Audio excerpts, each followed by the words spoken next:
Welcome to another episode of Lost in the Script TV. Manufactured. A lot of, ooh boy. A lot of stuff popped off this week. A lot of information released and all type of documents and stuff. Although, like always, you can't believe everything, but man, oh man. They still keep trying to get it done, and somehow they end up in other people end up getting involved in these things. Names they don't want to be attached to certain stuff pop up, and you know, we're gonna get right into it, man. Hopefully y'all had a good week, as stress-free as possible. As always, this is episode 218. Man, oh man, hold on, y'all. Yeah. A lot of stuff getting released and talked about. We're gonna get to all of it. How you doing, Honorable? Boy, oh boy. We're gonna start kind of light, and then we'll get to the heavier stuff in a second.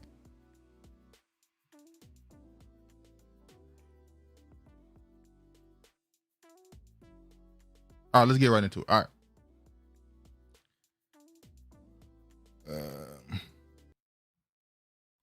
Start with this: the makings of a Kanye West apology, an all-staff meeting, and a 7-figure record deal. Kanye West is back in Yeezy season form. He came out and issued an apology in the Wall Street Journal. Right after that, he announced an album release, Bully, getting pushed back, but another album coming out. Then he had a sold-out show in Mexico City. You can assume who was there, obviously. He now has a deal with Gamma. We talked about Gamma like 2 years ago during the Kendrick Drake beef. Gamma, they signed Sexy Red and a few other people, and there was some insinuation that they had some dealings, or at least some shared ownership with Drake or something, but I don't know if that came out to be a fact. But now Kanye is now signed with Gamma, so obviously it's now time to start doing the rollout to repair his image, even though I don't think it needs much repairing. We're gonna get to that in a second.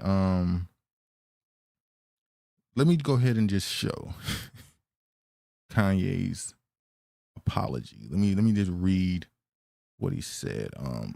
He went through and talked about the head injury he had and stuff. I'm gonna start by what he said to the Black community. Let me read this. Hold on. Let me show what he said. This is Kanye West's full apology. It said, "To the Black community, which held me down through all of the highs and lows and the darkest of times, the Black community is unquestionably the foundation of who I am. I am so sorry to have let you down. I love us. In early 2025, I fell into a 4-month-long manic episode of psychotic, paranoid, and impulsive behavior that destroyed my life. As the situation became increasingly unsustainable, there were times I didn't want to be here anymore. Having bipolar disorder is a notable state of constant mental illness. When you go into a manic episode, you are ill at that point. When you are not in an episode, you are completely normal. And that's when the wreckage from the illness hits the hardest. Hitting rock bottom, and a few months ago, my wife encouraged me to finally get help. I have found comfort in Reddit forums of all places. Different people speak of being in manic and depressive episodes of similar nature. I read their stories and realized that I was not alone. It's not just me who ruins their entire life 1 year despite taking meds every day and being told by the so-called best doctors in the world that I am not bipolar, but merely experiencing symptoms of autism." He did come out and say he was autistic last year too, didn't he? "My words as a leader in my community have global impact and influence. In my mania, I lost complete sight of that. As I find my new baseline and new center through an effective regime of medication, therapy, exercise, and clean living, I have newfound much needed clarity. I am pouring my energy into positive, meaningful art, music, clothing, design, and other new ideas to help the world. I'm not asking for sympathy or a free pass, though I aspire to earn your forgiveness. I write today simply to ask for your patience and understanding as I find my way home. With love, Yee." All right. So he came out with this apology. He also apologized to the the Jewish community. Obviously, this is like the third or fourth time he's apologized to them. So what's new with that? Obviously, we've heard this. Didn't we hear this like 5 years ago, 7 years ago, where he said this? So this isn't really new.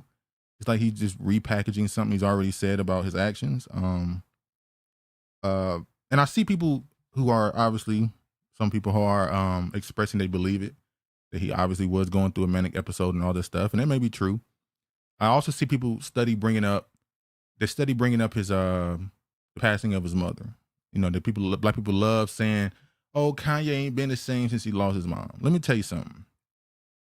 I lost my mom in 2018, and it is very difficult to deal with, as everyone knows, everybody would imagine. But it never led me to say things that were denigrating to my people, my family, anybody like that. It becomes more of a personal matter. I don't know. Maybe some people do lash out in depression and stuff when they lose somebody deeply close to them, but it never made me want to say and do the things he did. But once again, I'm not him. So it is what it is. So it sounds like that apology was for the kids and Jay-Z, Beyonce revealing that the child is on the spectrum. Yeah, that was, out of all the things he said, that was the one thing. We're not talking about the stuff behind the scenes, who's doing what behind the scenes, who's wicked and evil, and all the rumors and speculation. Just on a human level, I thought that was probably one of the worst things he said when he put that out about the kid. Just leave that alone. But it is what it is. He said it, and they clearly ain't fucking with him no more. But is it authentic or fake?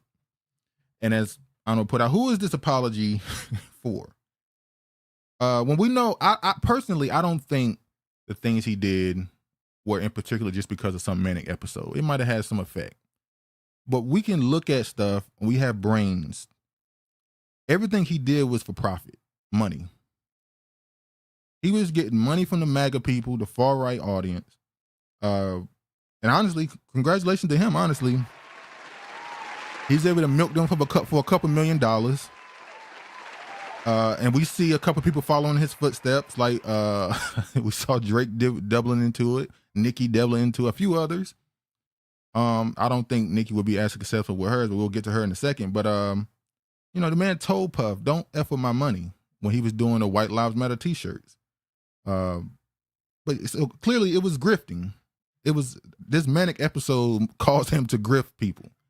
He made his money, and now he said things that he wanted to return back to what he was the darling, and you know, Kanye's music is still celebrated. But this apology, to me, it's the third or fourth apology to the Jewish people. And because he apologized to them, he had to apologize to black people just off GP. Like, it'll look crazy if he didn't. But really, it's for the internet, because he did a show in Mexico City and he sold out. He do shows in Europe and he sold out. He did shows in Japan and all the other places. He sold out. So this is for the internet and for the venues to finally open up the doors to allow him to tour again. I don't know if it's genuine necessarily, but if you're doing something to right wrongs and it also benefits you, it is what it is. This has really nothing to do with the real world, because if Kanye say he going on tour before these apologies, if Kanye came out and said, "I'm doing a tour in 40 cities, here's the dates," he would have sold out. It's just the venues wouldn't give him the opportunity to do it. They would have just blocked him. So that's what this is really about. He's trying to get back to his money, his biggest money maker, which is now his music, not his clothing, because he's burned bridges with that too. So I guess prayers to him. We'll see how far this goes. His album is being put out. We're gonna see how they do with this album. I remember when he released Vultures, the first Vultures, and they kept taking his album off of the charts and putting it back on, and there was a lot of stuff going on. He still did 100K first week. Then the second album came out and it wasn't as good, but we'll see how the industry deals with him now. Will these apologies be allowed to actually change things for him, or will he just always be, you know, the black cat now? We'll see. But peace and blessings to him, I guess. And now somebody asked this question too: can you even redeem yourself in a system that monetizes controversy? The fact that you profited the same way you lost and destroyed, you also profited from the things you said. So it's just one of those things where in this society nothing really matters when it comes to words. It's about action. But anyway, next up, let's see. All right, let's get to this right here. Speaking of people trying to rebrand themselves, let me show this. So, Nicki Minaj declares herself Trump's #1 fan. Why is that controversial? I'm not gonna stay on this long because it's not that important. Since she's been on this run here with this MAGA thing she's doing, it started with the Nigerian controversy, saying that they were killing Christians in Nigeria, and she came and talked in front of the UN, and a lot of backlash from that. And now she's going to shake hands and take pictures with Trump. And then she showed this video right quick. Hold on. Hello. Well, I don't know what to say, but I will say that I am probably the president's #1 fan. And that's not going to change. And the hate or what people have to say, it does not affect me at all. It actually motivates me to support him more. And it's going to motivate all of us to support him more. We're not going to let them get away with bullying him and, you know, the smear campaigns. It's not going to work, okay? He has a lot of force behind him, and God is protecting him. Amen. All right. So, only point I want to make about this is the same way people are attacking her for her support of Trump.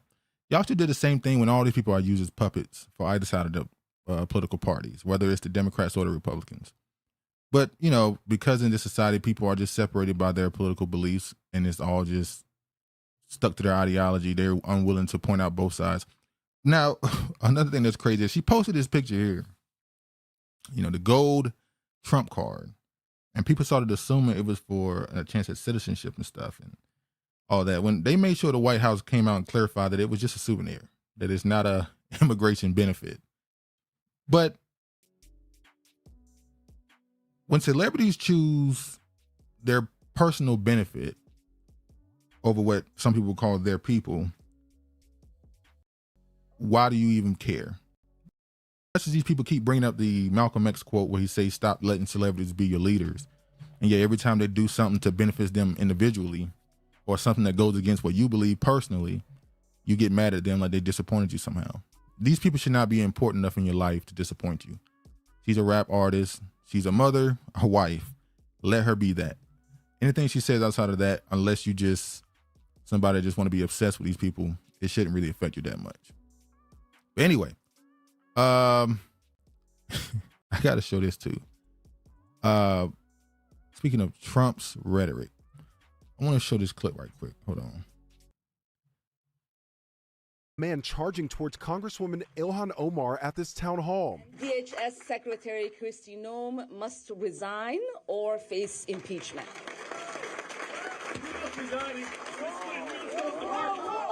The man using a syringe to squirt a liquid witnesses say smelled like vinegar at the woman. He was quickly arrested. Now, the man using a syringe to squirt liquid witnesses say smelled like. When I saw this, shout out to Ilhan. The fact this man sprayed some random substance on you and your first instinct was to run up and square up on him, that was brave. That was very, very brave of you. And I know that I'm definitely jaded when it comes to politics and these things, because I immediately thought this was fake.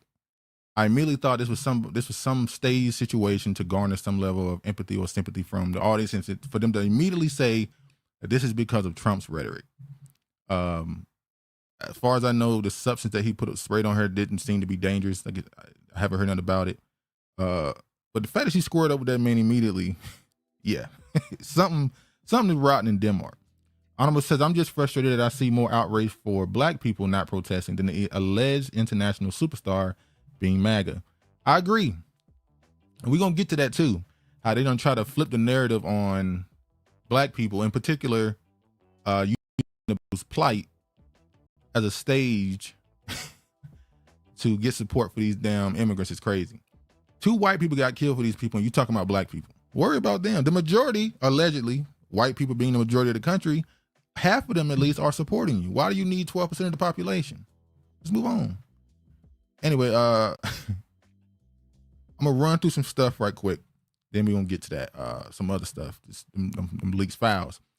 Buying Greenland could cost as much as $700 billion. The estimate of part of planning around Trump's effort to bring Greenland into the U.S. fold, with Secretary of State Marco Rubio tasked with crafting a proposal to purchase a semi-autonomous Danish territory. Ooh-wee. Them northern Europeans got some stuff popping off too with these Epstein Files that leak. And then I want to just read this. I'm exposing some money drama. Dr. Oz exposed 1.5 billion hospice fraud in Los Angeles tied to Russian Armenian mafia. On the ground in Los Angeles, in a single 4-block radius, there are 42 hospices, many with syringes, boarded up windows, and no visible patients. To set up the fake hospice addresses, bill Medicare for services never provided to patients who often don't exist or even terminal. More frauding. Median writing. Both sides, there's lots of action, it seems. I don't know how many patients are getting care, but in this 4-block area in Los Angeles, there are 42 hospices. So either there are a lot of people dying here, or you've got a fraudulent activity that is so good that everyone wants to get in on it.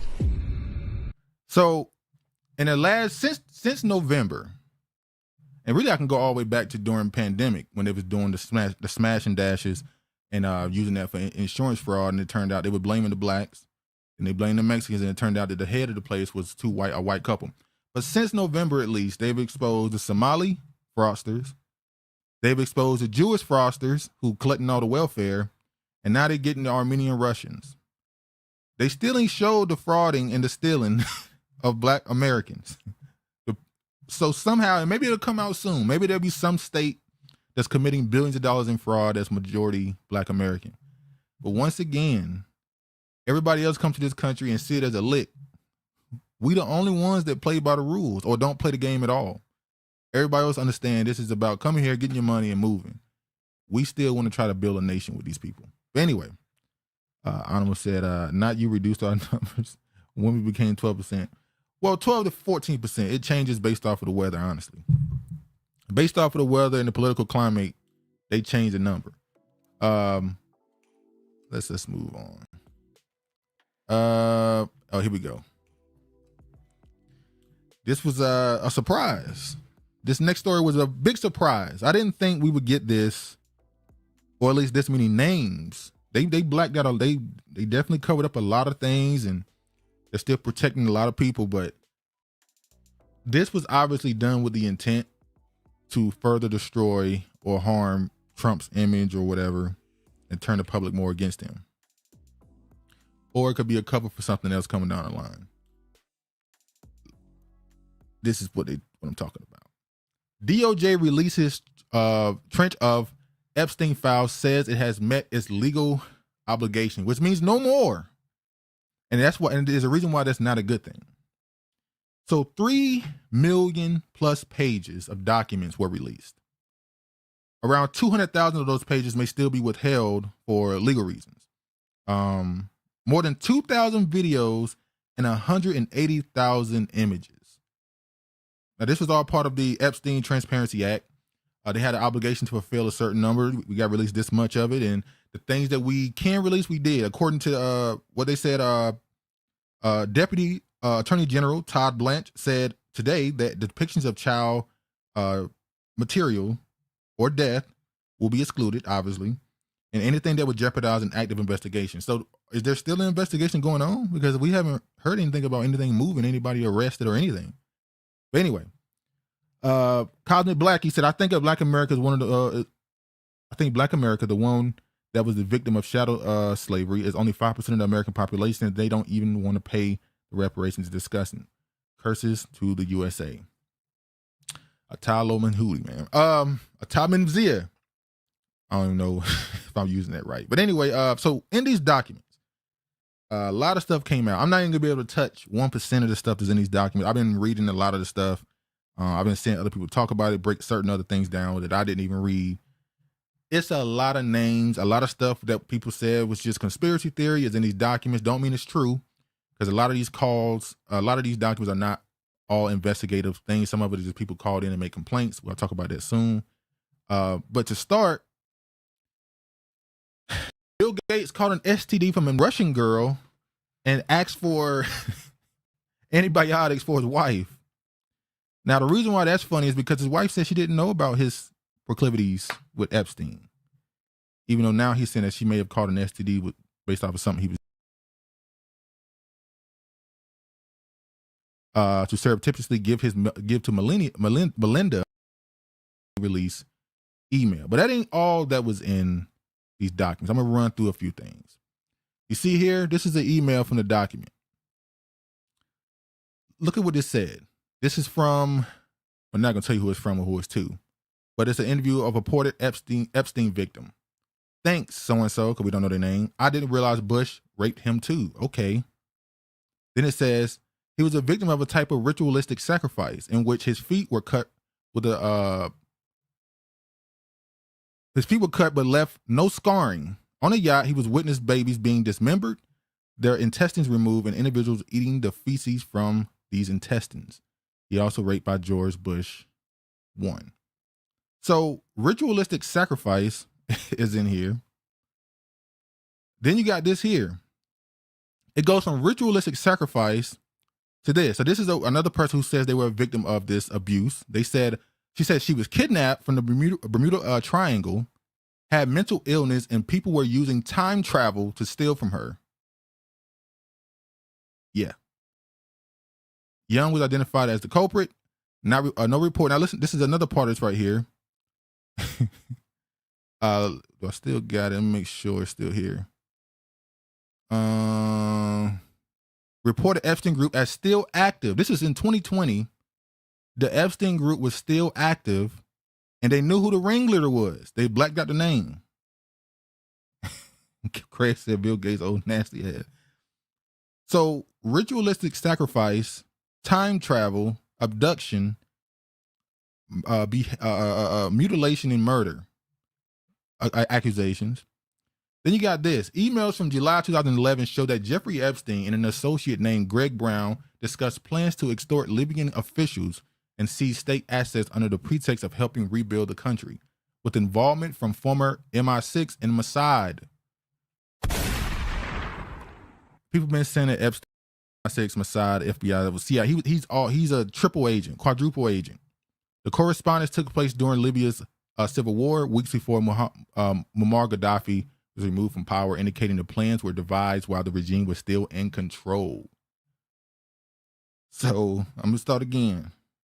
Ritualistic sacrifice, murder, kidnapping, time travel, and now overthrowing governments. Anima says, sounds nuts like they turned this into some clownery. Exactly. And I'm gonna get to that in a second. Let me show some more. I know y'all know about a website named Reddit. Pretty popular website. Now, I didn't know that Reddit was one of the users was once Ghislaine Maxwell. Apparently, Ghislaine Maxwell, her account on Reddit, up until the point she was arrested, had the most upvotes on the entire website during her tenure. She was there for 14 years. Ghislaine Maxwell secretly run one of the most powerful Reddit accounts in history. Conspiracy theory suggests Epstein pimp posted about everything from Israel to the legalization of child porn for 14 years until a thread fell silent on her arrest. Not only that, this is the other part of that. So while Ghislaine Maxwell was a Reddit girl, apparently Jeffrey Epstein was a 4chan boy. Now 4chan is, by most people who even know what it is, I mean, we've been on the internet too long or too much. And I've been on the internet too long, probably. 4chan is seen as this right-wing website meant for the edgelords to talk politics and racism and all things that are anti-political or political correctness.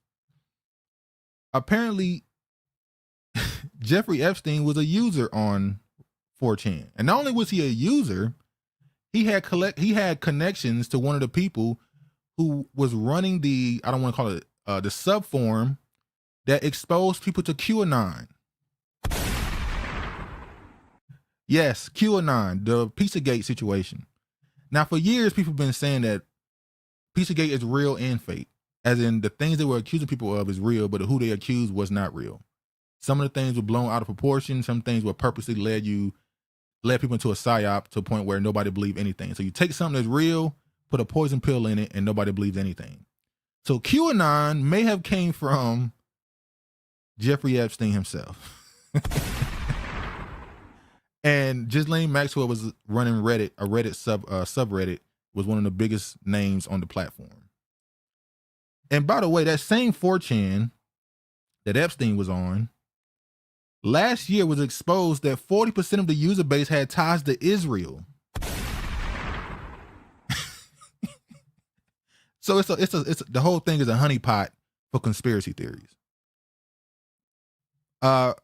Willed to victory, Reddit kicked me off, but kept the degenerate on. Exactly. That's what they do. So just think about this for a second. There were people who were on Reddit, and she was a very popular person on the way, who were interacting with her every day. She was on every day. She's a mod, interacting with this woman while she's out doing all the stuff she was doing in her real life. And they're just having these conversations with this person. And by the way, along with people believing, because the word pizza and cheese and all this other stuff was in these emails with Jeffrey Epstein. So is Pizzagate real now? Can we believe that now? Is that okay? Also, apparently, and we already knew this part, Jeffrey Epstein believes that they are superior and that he used 23andMe genetic results to try and gather all the people with 98% plus Jewish ancestry, because it means you're naturally and more intelligent. The more Jewish ancestry, the more intelligent you are, according to him. And he was a big fan of UFC and John Jones, by the way. They also talked shit about Somalia, saying it was a piece of shit, but how they liked Somaliland and how they wanted to invest in it and give it a movie scene. Created basically a Hollywood in Somaliland.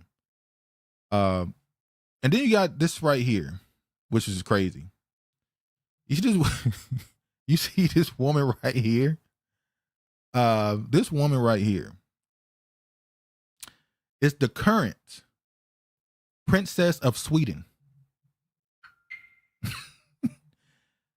And in this email, as you can see, it says, "Hi, Jeffrey. How are you? Where are you? When did you come back to town? Here's a photo of our Sophia. You remember? I.e. soon Princess Sophia. The whole Swedish press is looking for her while she's in Africa. Take care. Saints will win." And based off of the date that this was released, the Saints absolutely won the Super Bowl that year. And that woman is the current princess of Sweden. So Jeffrey Epstein had the current princess of Sweden as like some type of concubine running around the country, running around the planet. Who knows what he was doing with her? But also, if I'm not mistaken, this woman Sophia, the princess of Sweden, is also she was in some form of entertainment modeling. So it's not a surprise. We already know, based off of history and through more of these Epstein files, that the modeling agencies is directly tied to trafficking. So, yeah. So what I just ran through is like 0.1% of what was released. Now, here's the negatives. I started with them saying that they have fulfilled their obligation. And the reason why that's a bad thing is that means they're not going to make a return on none of this stuff, not clearing nothing up. What's out is out. Well, in those files are also two more names that became notable over the last couple hours, which is Pusha T and Jay-Z. So apparently there's a person who made a phone call in, made a claimant, called into the FBI, made a claim that they had an experience with Jay-Z back in 1996 with Weinstein, and that they also had a run-in with Pusha T in 2007, also with Weinstein. this is why it becomes a little bit gray and blurry. Naturally, we see those names when we go, you guilty motherfuckers. Regina says, peace, love, and soul train Duke in the chat. What up, Regina? Now, if we believe this for what it says, then obviously we will run around and say Pusha T and Jay-Z are some weirdos, get them up out of here. The problem is the dates. And these are calls made from anonymous people. These are not investigations. I can make the same call right now and make an allegation against anybody, and they have to write it down and report it. It don't mean it's true. But the fact that you're saying that Jay-Z was cool with Weinstein in 1996 and that Pusha T was cool with Weinstein in 2007, neither one of them was Pusha T and Jay-Z in those years. Jay-Z was Jay-Z in 2007, but not 1996. And Pusha T was a part of Clips in 2007, and they weren't nearly what they are now. So do I believe this is true? No. I'm not saying it's impossible. I don't know these people. Let's be honest. If I was to tell you that it's impossible for it to be true, I'll be lying. Well, we don't believe you. You need more people. But I don't believe it. Honorable said, why would they add Push to this nonsense? I don't believe none of it. He don't even talk like he got a meat meal in his white space.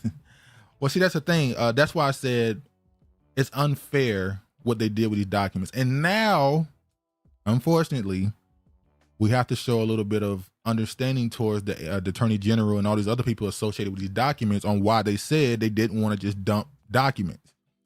Because if we just dump stuff and don't comb through all the allegations based off of anonymous phone calls versus actual evidence and emails, everybody's going to be considered guilty. So now Pusha T's name has been lodged into this, and it's just an anonymous call from who knows where in the country. And now he can't even really clear his name because there was no investigation behind what he said. There was no investigation behind that phone call. It was just written down and thrown into a document associated with Epstein and Weinstein. So now if Pusha come out and say, man, that's a bullshit. That never happened. It's in the documents, man. It's in the documents. This is in the documents. So now you get why you don't just dump documents. You need to comb through things, see what's true, what's verifiable, versus just dumping everything all at once. And now it's a lot of people, innocent people, gonna be brought into this. And by innocent, I'm talking about the people who were only brought into this through an anonymous call. The ones who are in the emails, they're guilty. The ones who are a part of the actual videos and photos they've released, they're guilty. But the ones who simply are in this because of an anonymous call in 2019, the same. We know what happened after 2019 when it came to Pusha T. He had the beef with Drake. I'm not saying it is that, but it could have been some fan or something. People are blaming Jaguar Wright for calling 2019 and putting this on Jay and Pusha. I'm not saying that's true, but take the claims that were brought in through anonymous sources. Please, can we just take those with a grain of salt and not treat them like they're real? And focus on the emails, please, because that's real. You have evidence of it. Just focus on the emails and stop the stand wars. Craig said, all of this is nasty work. Definitely is. Honorable says, the amount of fake black people accounts upset we're not protests. We're a little too happy to post this story. Yeah, very, very quick. Now, a lot of those people, these shade rooms and all these other blog sites, they've had to delete these posts because they found out obviously these were anonymous calls. These were not investigations. These are not emails. So they've been deleting a lot of these posts, but still the dirt is out there now. It's messed up, man. What up? Isaiah 45:4. I am the Lord, there is none else, and no God beside me. I am from the light, create darkness. I make peace, I create evil. Woe unto them that stray with the maker. It's facts. Let me see. Next up, what we got next? Oh, we get into this now. Hold on. Give me a sec. All right.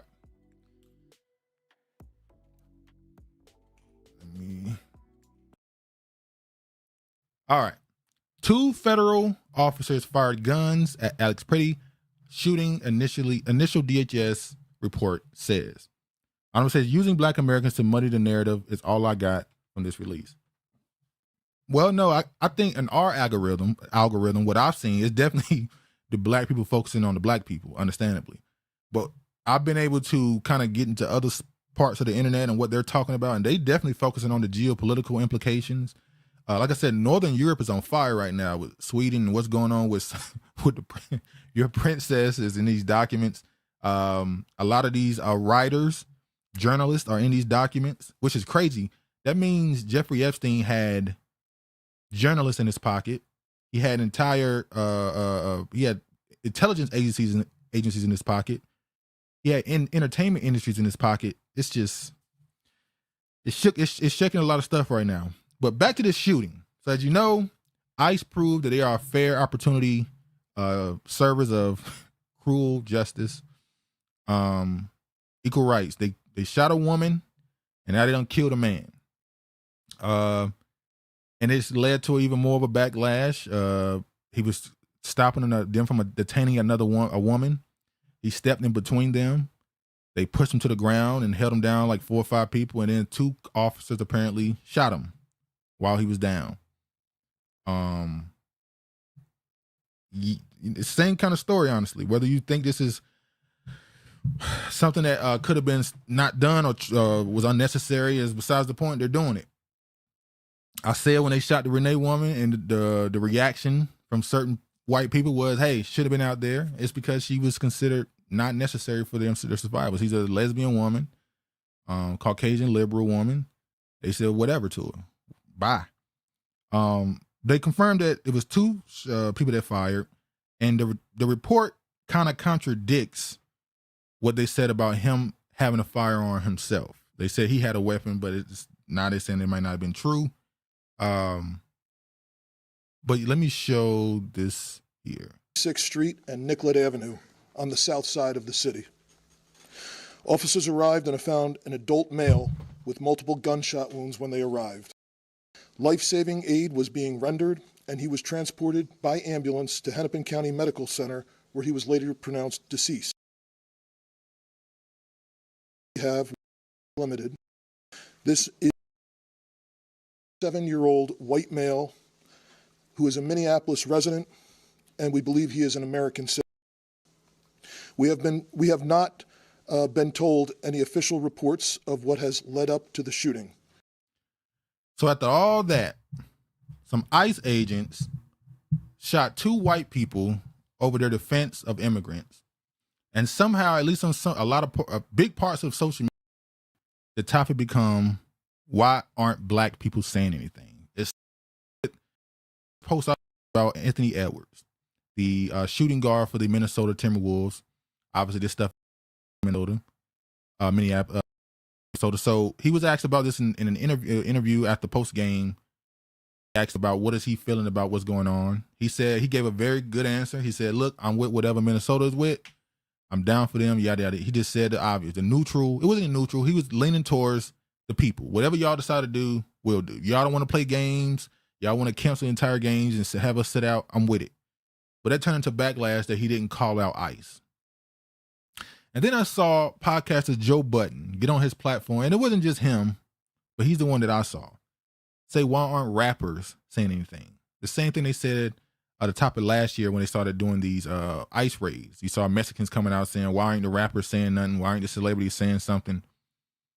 And a lot of his co-hosts made a good point. Well, this doesn't include black people. 2 white people were shot. It was 2 white people. The 2 people that's getting all the attention are the 2 white people shot.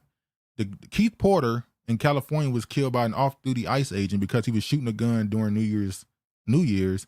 That story isn't talked about at all. So why would black people go out and protest because 2 white people got killed by ICE? Like, what's the point? Now, that's not to say you shouldn't do it. If you want to go out there, do you. That's your opinion. I got nothing to do with that. I ain't telling nobody not to do nothing no more. It is what it is. But it shouldn't be too hard to understand why they aren't. Then you get stuff like this said, and it makes more sense why some, especially on social media, are making sure they said loudly that they will not be going out there. We did not see this under Bull Connor in Alabama in the 1960s. We did not see this in the worst of the assaults on civil rights protesters throughout the 50s and the 60s. This is truly the worst we have ever seen of domestic terror, state-sponsored terror in America. Now, when I heard this, they do this stuff to cause outrage, right? This man just said that this is the greatest form of domestic terrorism he's ever seen in America. It was even worse in the 50s and 60s, the civil rights movement. Keep in mind, those people were lynched. There were race riots. This is meant to anger you and piss people off. They keep trying to use the things that happen to your people as a way of magnifying what's happening to others. Where's this at? Let me get here.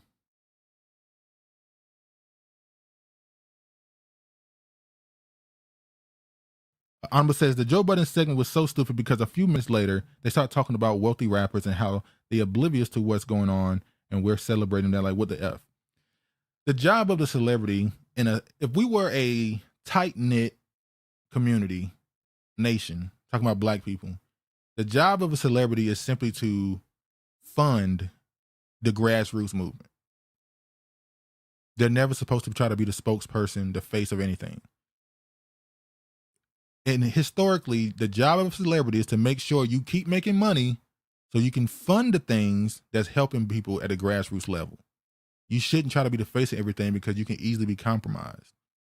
If you're a person who's making $1 million a month, it benefits you more to support in private, not to be publicly saying things. Now you lose the money you making, and yeah, you get attention for a few weeks, a few months because you did something to sacrifice, but now that's funds that's leaving the grassroots movement.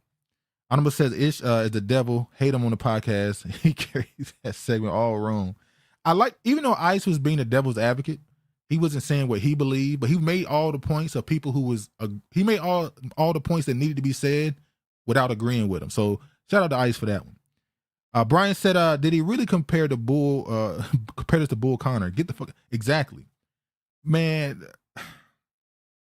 Like I said, this stuff is meant to disrespect and annoy you.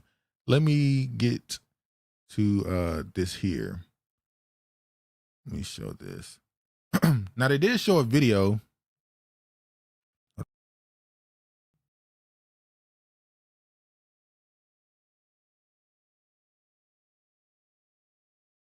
Video show spitting at ICE damaging federal vehicle.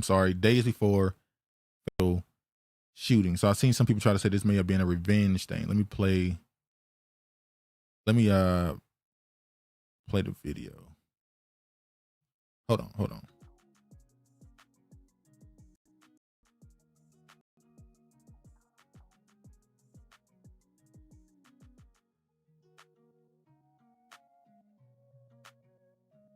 All right.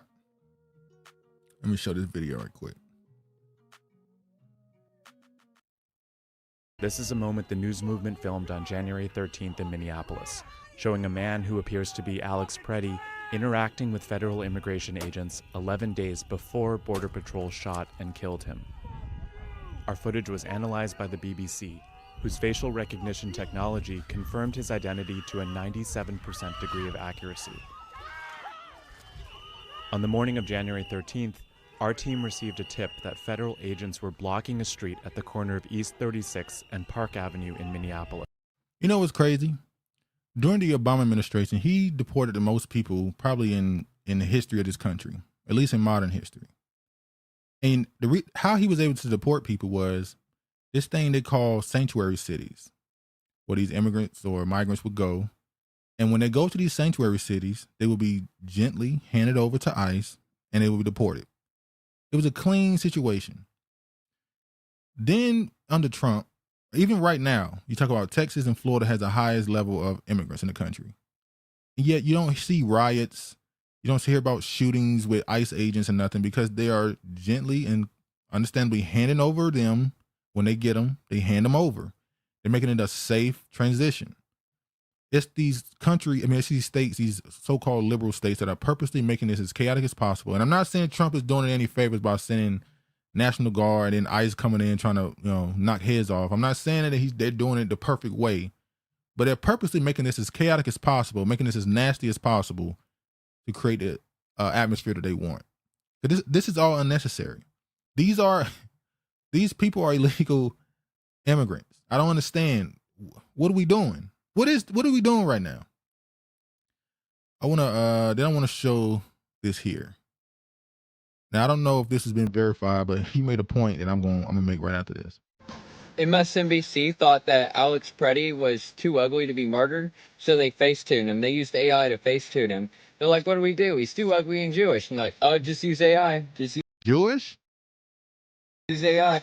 And this is what he's going to look like on Netflix when they make a biography about him. This is what he's going to look like when they cover it on Netflix. Yeah, the white still matter. Y'all know the movie, I think it's the movie, The Odyssey? You know, Helen of Troy in that show or movie, they're saying that it's going to be Lupita Nyong'o. Lupita Nyong'o is going to play Helen of Troy. Anyway, but this is crazy, man. He's saying that they basically face-tuned this man to try and make him more handsome to get more support, which is funny because it's been proven that people who are considered more attractive tend to garner more sympathy and support from the public. Look, what's the dude name that shot the CEO, Luigi dude? Yeah, all these women running around defending him immediately. And then now the judge done dropped his 2 charges, so now he can't get hit with the death penalty no matter what happened. Even serial killers. So it is what it is. It is what it is. I would say it's not the J word. Yeah, you know, it's one of those accounts. People tired of being censored. They're saying it now. Get too quickly to me.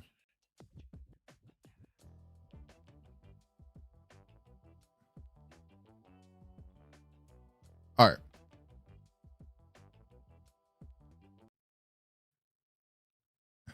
Craig said this BBC obsession they have with us is diabolical. Hey man, Minnesota church. That ain't quite what happened. See, this is another thing. Tell the whole truth. So Don Lemon went to a protest that was happening inside of a Minnesota church. He was covering it along with many others. And later he was arrested at the, it was a Grammy red carpet or something, or Grammys or something. He's supposed to be doing covering the Grammys. So he was arrested along with a couple others. Let me see if I got the picture here. These are the 4 people arrested. This Don Lemon, Traham Jean Cruz, Georgia Forth, and Jamichael Lindell Lundy were all arrested by federal agents in connection to covering the protest that took place in the church of Minneapolis. They are having their rights violated. They're being violated, people. That's what they're telling us, at least. The reason why they is because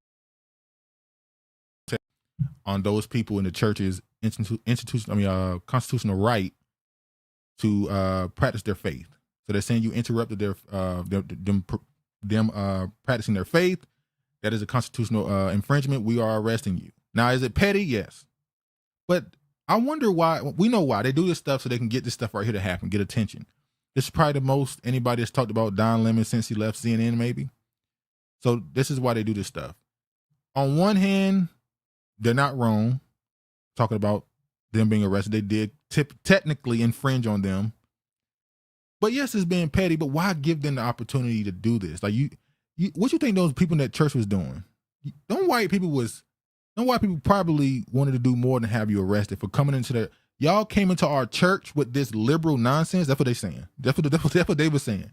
You come into our church with this bullshit church because apparently the pastor in the church was working with ICE agents. I don't know if he was an ICE agent or if he was working with ICE agents to have immigrants arrested. I don't know which one it was, but that's why they were in the church protesting. It's like, look, that's why, didn't they see supposed to be a separation of church and state? Like, you're not supposed to be going into a church to protest something that's happening that you don't agree with politically.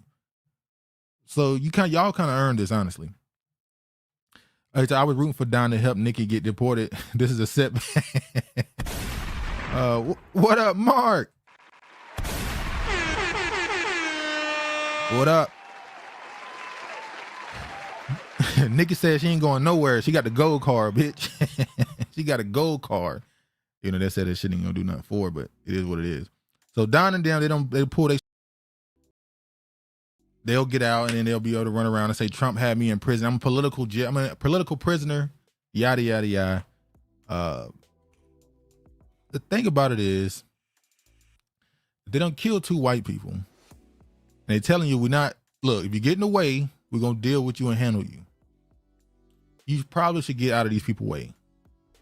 They keep trying to drag Negroes into this, and it's like, bruh, leave us alone. And I'm about to get into them what they did in a second.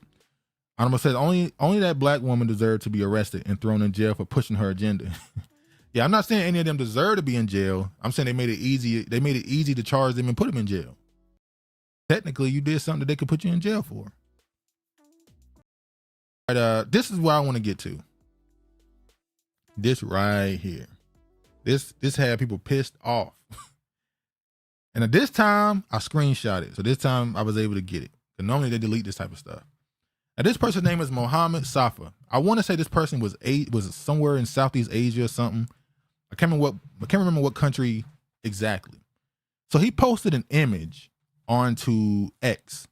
And he said this right here. He said, if the United States saw what the United States is doing in the United States, the United States would invade the United States to liberate the United States from the tyranny of the United States. And what he did, he took the picture of Ruby Ridges, the infamous picture, drawing, painting, and he made her hold the hand of a little Mexican boy. But not only did he do that, remember this is AI, so he had to type this stuff in to create a prompt for this to be created. He had the AI put the word nigger over the little black girl and immigrant over the little Mexican boy. Now that implies a couple of things, right? You're saying a couple of things when you do that. So what you're doing is you're comparing the word nigger to immigrant. So are you saying those things are equally disrespectful? Or is that what you're saying? You're saying that calling somebody an immigrant is equal to calling a black American a nigger, right? Not only that, they also, make sure I got it. What is this? Hold on, y'all. Make sure I know what this is. Okay, yeah.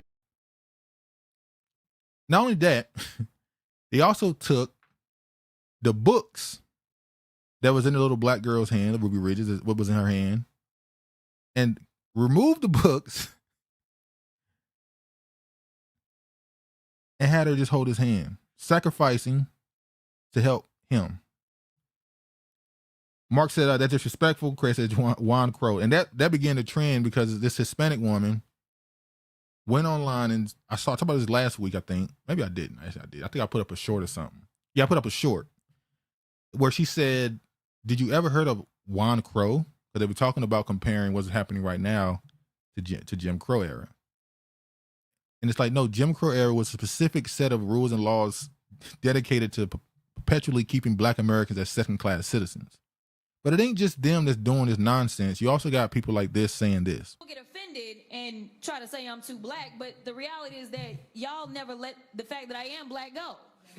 So I'm going to be clear about one thing. I know my good black history, but this looks like modern day slave patrols. And they have been sanctioned by this Supreme Court. What does that do? Compared it to slave patrols. I've heard that I've seen so many political commentators. I've seen so many, I guess you say podcasters, influencers, keep comparing this to slave patrols. That the slave patrols didn't start, they turn into the police. Like, y'all do yourself no justice when you keep making these bullshit comparisons, and then you wonder why people get annoyed and get dismissive of all the stuff you're saying. I saw this right here. There was a walkout, huge anti-ICE student walkout in Meadow Creek High School in Georgia. The protest is one of the many across the country in solidarity with the Minnesota general strike. I saw somebody ask a question about this video. How the hell is there a school in Georgia with a 70% Hispanic population?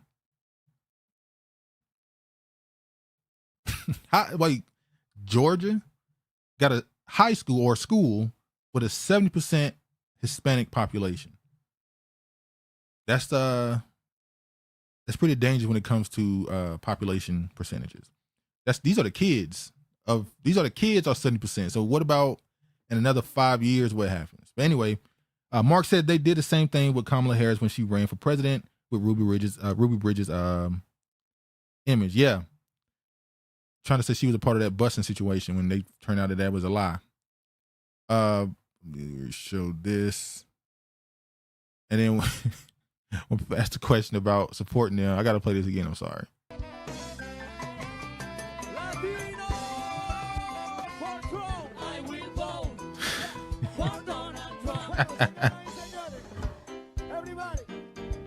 By the way, didn't they say the woman in this video who sang this, didn't her husband or somebody near her get deported?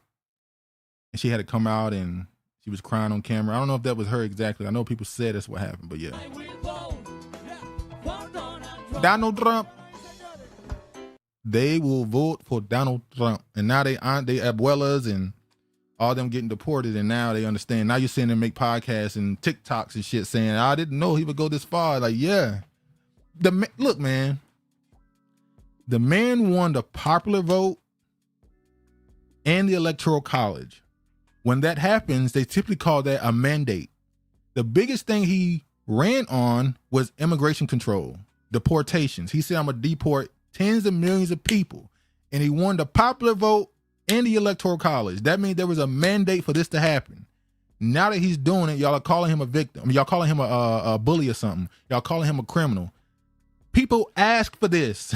That's not, I don't understand why you're not looking at the population instead of the president. You're basically asking Trump to not do what he said he would do that people voted for him to do. You're asking for him to go against his campaign promises if you told him to stop doing what he's doing. I'm not saying that they should be shooting people, but deportations were supposed to happen. Anyway, Brian says, and Mexicans were in the court during Jim Crow fighting to be classified as white. Hernandez versus Texas. Exactly. I'm gonna get to that too. Let me run through some of this stuff I got right here. I was hot when I saw this. I was hot. I'll go through some of these reactions, right? Because people were saying, why y'all keep saying that Hispanics were with us during Jim Crow? That's not what happened. I got the infamous video of them explaining how that ain't what happened.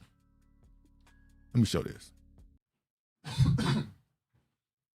Look at this. This dude right here said, I don't know why y'all think brown people were not magically unaffected during Jim Crow. And this is why I gotta say that black and brown, that verbiage, that saying has done so much damage for black people. Smallest, they can have the smallest to the biggest of platforms. When they start speaking on things from a racial lens, particularly systemic, they always feel the need to say black and brown. And like, for instance, we've seen articles. The headline in the article will say, so-and-so affected black and brown people. Then you read the article and all the terrible stuff that's happening to people, it be black people. But they include brown people just off GP. They just let them in automatically. They benefit from being considered equal in torment that you went through, but also didn't have to go through it. It's crazy. So he says this, puts up a picture. Then he says, I will never understand why some people try to separate the struggles of black and brown people so much. It is absurd to me. Mark says, notice that. Oh, look at the Congressional Black Caucus. They have a whole they come out all the time, whether it's any type of Heritage Month, a holiday for Mexicans, Hispanics. They make sure to tweet, post, have a whole meetings about it. Matter of fact, if you look at their mission board, they mention brown people of color. But when you look at the Hispanic caucus, they only talk about Hispanics. That's it. They don't mention nothing black. Brian says they didn't start calling themselves brown until after the Civil Rights Act was passed. Yeah, they got in late. They got in when they started working. They saw the support and steam, and then they jumped on board. I'm gonna show that video in a second. She's gonna change the picture too. Hold on, y'all. I'm gonna show where all this started from. This girl's comment on X. I made a short about this shit. I was like, man, this right here. They became brown in the late 70s. So this woman right here, this black woman. So first, this Spanish woman said, this dude said, they're killing white people in the streets, broad daylight. And a Hispanic woman said, listen, During Jim Crow, they killed white people that helped black and brown people all the time. Once again, pairing them as some type of connected people that have to always be connected. Ain't shit changed but the name of the organization and their attire. So immediately black people started like, what? They started checking. Like, what are you talking about? That led to a black woman saying, black and who during Jim Crow? So then she went on to say, in a very disrespectful tone, ever heard of Juan Crow? You think black Americans were the only ones suffering during that period? Now that's not talking about the same thing no more. No one said nothing happened to you during Jim Crow. We're saying we were not an item together. That's not how things were going. Your people went out of their way to let it be known that you are not black. You went out of your way to let it be known that that's a separate cause. Black people got to fight their own battles. You separated yourself. You went to court to fight to be white. That's why that case that they had out in California with the Hispanic girl against the education system, it only affected California because they were already classified as white. So it's like, we're just letting other white people come to the school. It's like being Irish in America. So it led to a lot of backlash. Juan, people made jokes and laugh. And then people realized that Juan Crow came about because of an article like this, Juan Crow in Georgia. This had nothing to do with the civil rights movement. This man was talking about modern day. He said he was talking about current, as in 2008. This was coined then. This did not exist in the 60s.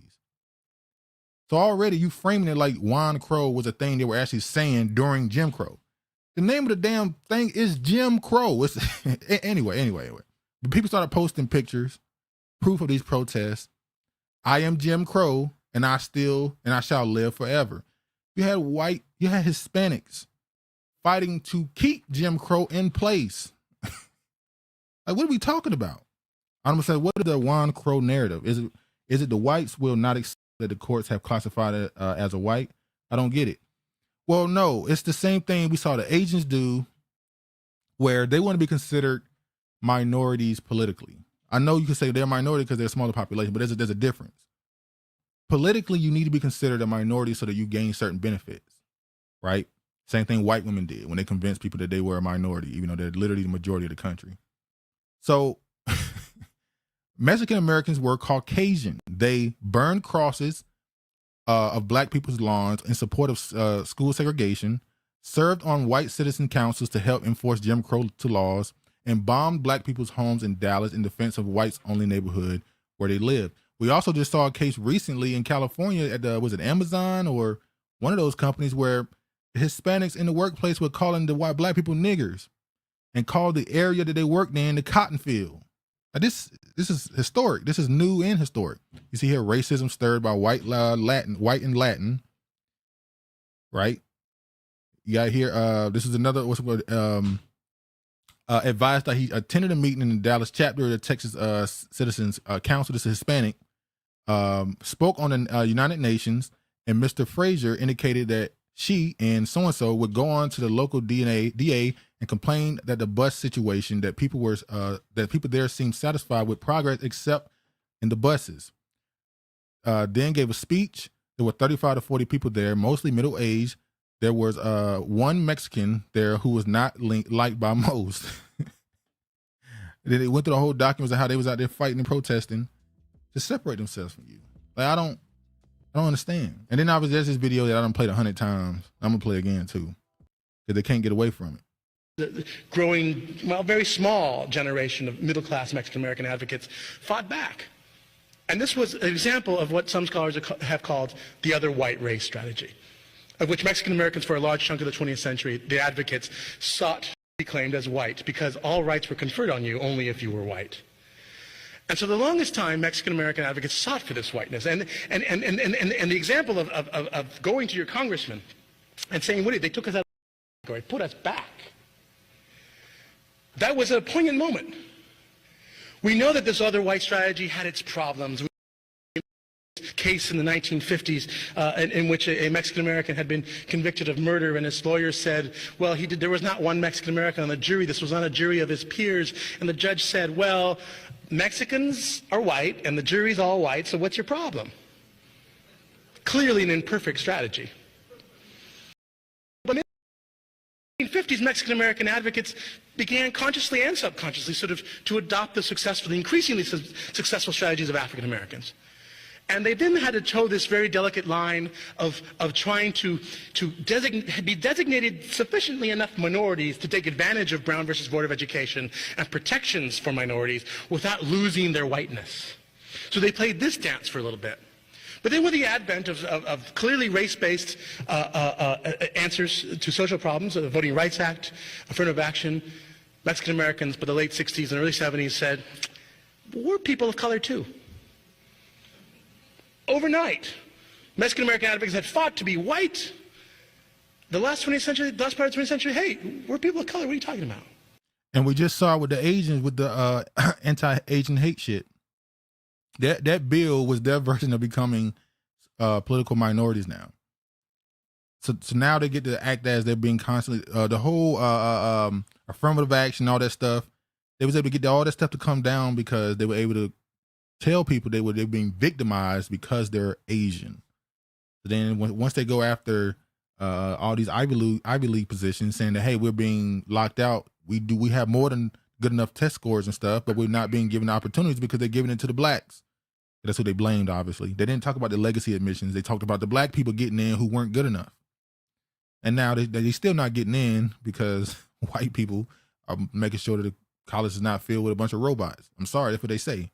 And we don't want these Asians on our campus because they're not creative. They're just tech bro. They don't have no creativeness about them. They just know how to remember stuff and regurgitate it. They're robots. Chris says, pack all that black and brown shit up. Exactly. Brian says that was the Hernandez versus Texas case he was talking about. All right. I want to play this too. I'm going to play a couple more videos associated with this. Hold on. So when you did go downtown and there was black and white, were the Mexican Americans segregated to where the white people were or the black people? To where the white people were. So you would drink and go through the doors that the white people went through and white water fountains and Like somebody pointed out in the movie Sinners, if you watch Sinners, there was a scene where the Asian people owned two shops. And maybe I didn't catch it. I watched the movie twice. Maybe I didn't catch it. Now, this person said one of the shops was for black people and the other shop was for white people.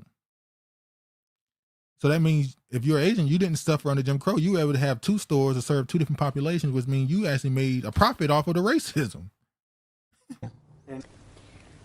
I wanted to know, you said earlier about the white and black water fountains in the, I guess, the main areas right near Lee College. Were you allowed to drink from the white fountain? Yes. Okay. I was allowed to drink from the white fountains. I mean, because I remember downtown, and I didn't understand it because I was raised thinking everybody was equal. And I remember downtown with my mom one time, and Stripling's department store was downtown, Leonard's, Monig's, and going into the stores, and you'd have a colored water fountain and a white water fountain, and colored restrooms, white restrooms. And I used to tell Mom, what color do you have to be to use the colored? You know, I mean, because it was like foreign to me. And she said, oh, that's for the blacks. I just learned that boy wife was half Asian, kept trying to figure out why they were needed for the plot.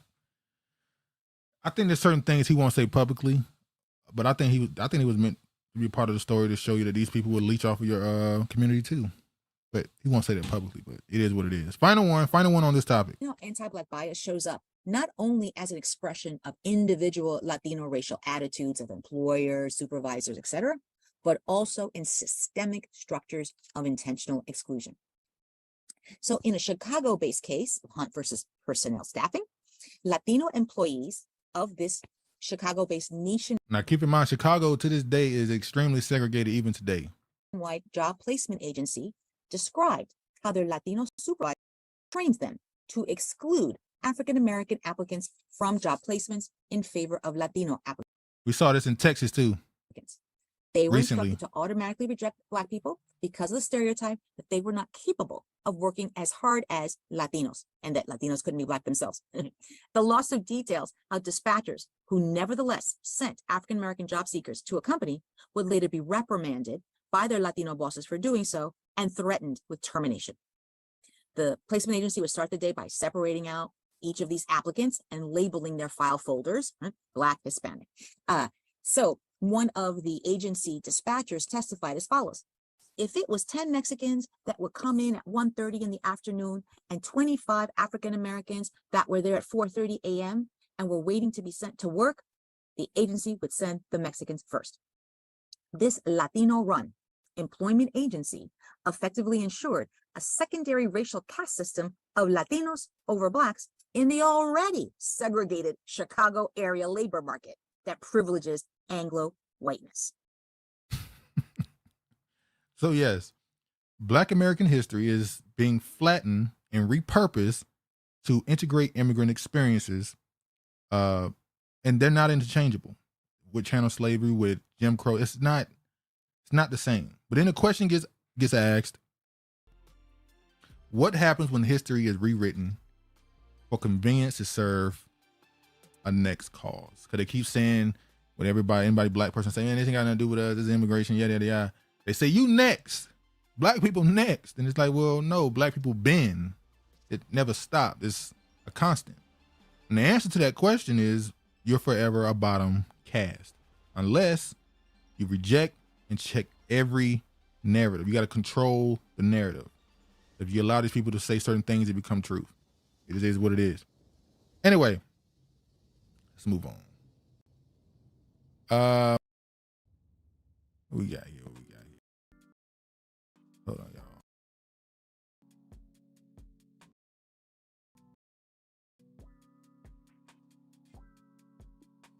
Yeah, we're gonna get to this now. Some more counterinsurgency that's going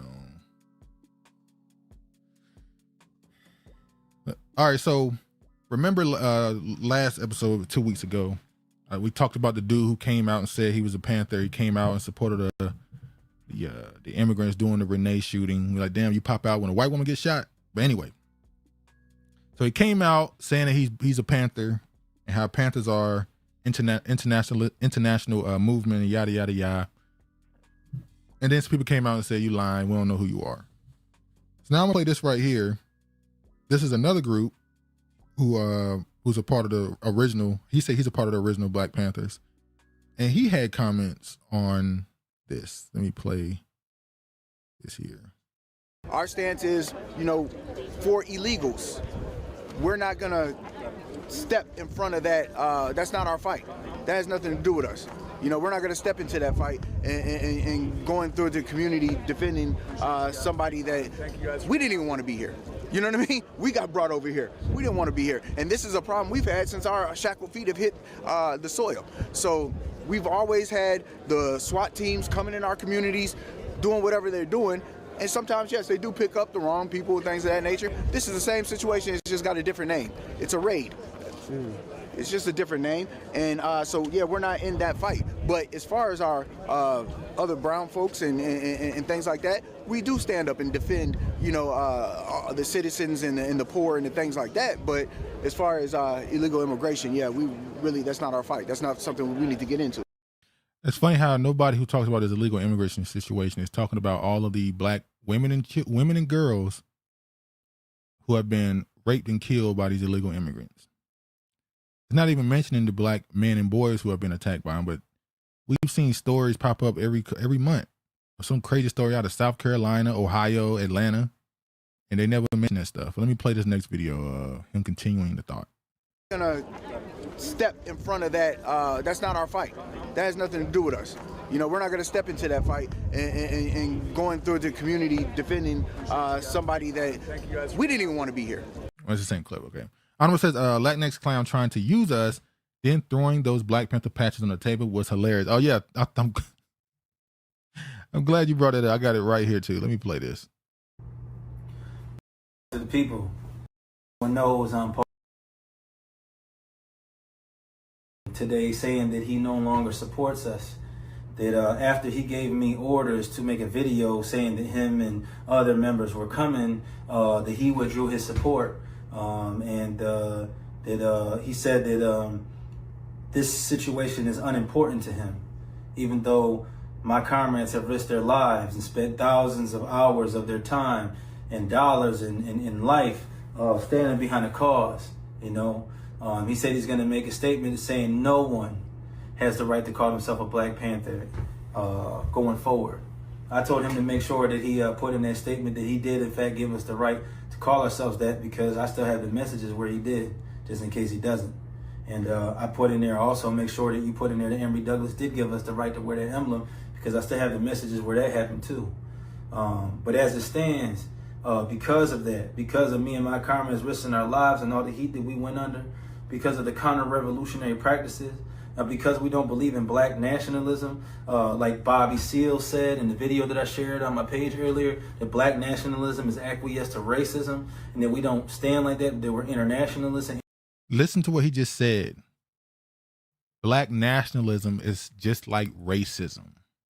This is who called himself a Panther. Black nationalism is equal to racism. That is counterinsurgency. That is literally anti-revolutionary talk he just did. This is a revolutionary who just literally regurgitated anti-revolutionary talk. This is insane. Honorable said, who is the person who withdrew his support? Couldn't find anything on TikTok.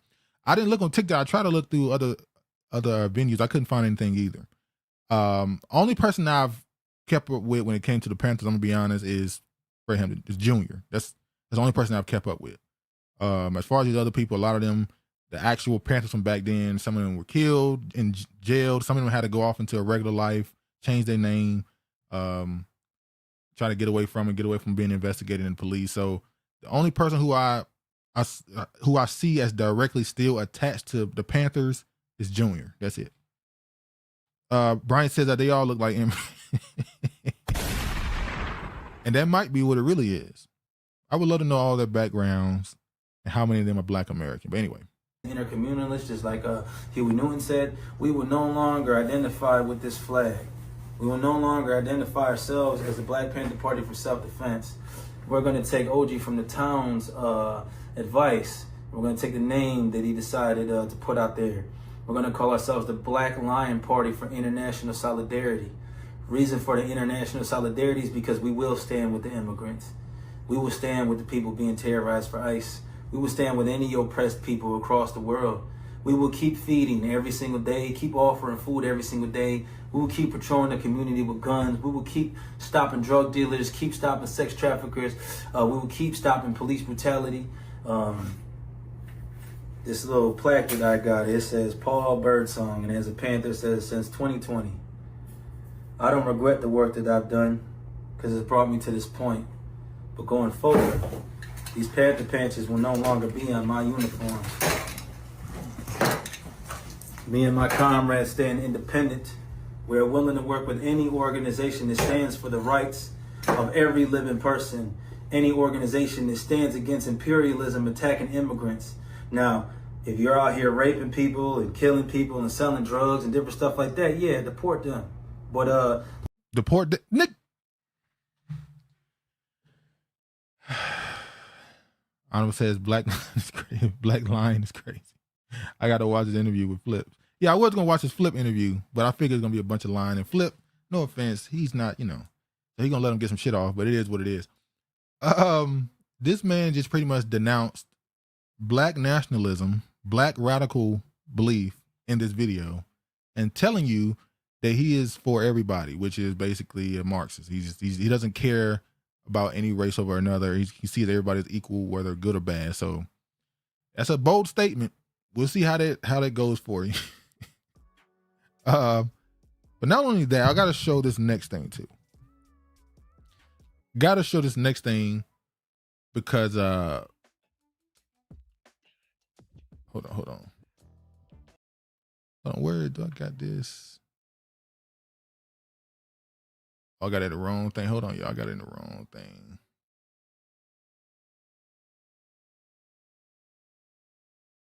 Okay, I'm going to tie this to something else. We're going to get to something else. So if y'all know Speed, IShowSpeed was in Africa. Congratulations.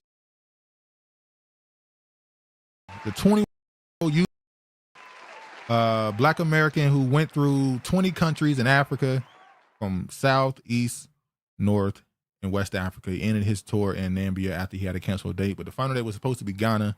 Went viral. A lot of stuff came out of that. And I noticed there were so many Pan-Africans, and this is just being honest. This is not a critique or negative thing. It's just, I noticed they put so much on this visit from this 21-year-old streamer. I saw them saying that this is going to repair the damage between Black American and the African continent. I'm like, bro, he's a 21-year-old kid. Like, why are you putting all this pressure on his visit? So they're constantly bigging it up, shitting on people that call themselves FBA ADOS. They're shitting on anybody who's a Black American nationalist. They call them all type of coons and how you see Africa loves Black Americans. And I'm like, look, hold on. This is a 21-year-old, very famous, wealthy streamer who went to a countries that he benefits being there. They benefit with him being there. So why are you treating it like he's just some random who going through Africa getting all this love? Like, this was all planned out. These things were not real organic things that happen. But you keep putting so much emphasis on this tour that it's going to destroy anything that's not Pan-African, that you're actually hurting yourself. So what happens in 6 months when a regular person goes to Africa, and I'm not saying all of them will, but somebody has a bad experience, they talk about it online. Now what happens? You going to say they lying? Like, why are you putting so much on this? But before I go deep into that, I want to show this. Honorable says, I'm so happy that damn Africa tour is over. The think pieces every post was killed. Bro, they had Negroes crying on TikTok how much they didn't know Africa was so has so much of a, so built up and all this other stuff. It was like, bro, if you are over the age, you're an adult with the internet. If you didn't know that Africa had infrastructure, at least some places, like, come on, man. Honorable says they want African Americans to be unpaid African ambassador. And I'm gonna get to that in a sec. I'm gonna get to that one. Nigeria, I'm saying Nigeria did what they were supposed to do, not hide in a begging truth. Hey, I ain't gonna lie. I remember when he was in Egypt and I watched it, and how it was the first stop that got 10 million views on the video. And I thought to myself, Nigeria got to do better than this. Nigeria called themselves the big dog of Africa. They the big dog. They have to beat these numbers. I expected Nigeria to go all out and show out their country and their culture. That dude went there. They handed that nigga a condom, took it to a club. They was begging on every street. It was like, my God, it probably was the worst place he went to outside of North Africa that was just racist as hell. Anima says they crying he had to pay. Yeah, it's crazy. But back to this dude. Grits and Ed's podcast, if you remember last year maybe or the year before, he had this comment here. Let me play this. The most important thing about being a Black American is, with the global presence that we have in our culture, with the copycatting that happens in our culture, with the denial of our culture, it's up to us to like morally take a high road when it comes to certain shit. So allow disrespect. So like being xenophobic doesn't help anybody, right? No. Being exclusionary of other cultures throughout the diaspora, even if sometimes y'all do that to us, that ain't our role.